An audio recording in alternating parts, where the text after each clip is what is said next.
Sisi tuliingia katika serikali kuu ya Mheshimiwa Rais Ruto kutokana na idhini au ruhusa wa baba Raila Amolo Odinga. Na baba Raila Amolo Odinga kabla age duniani alikuwa ametuonyesha barabara ya kisiasa na barabara ya maendeleo, na alituamrisha ya kwamba sisi tufanye kazi na Mheshimiwa Rais Ruto. Ndio sababu sisi mahali baba alituacha ndio tupo, na tutazidi kufanya kazi na Mheshimiwa Rais Ruto mpaka dakika ya mwisho.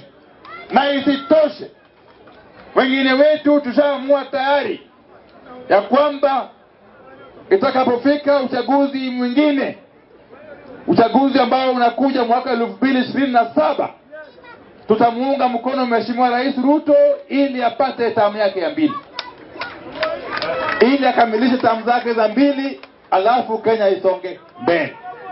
Na nimefurahi sana hapa Turkana South, hapa Lokichar, wengi wenu wanasema ya kwamba Mheshimiwa Ruto aende 2 term. Ama kwa hivyo hii kaunti ya Turkana yote ni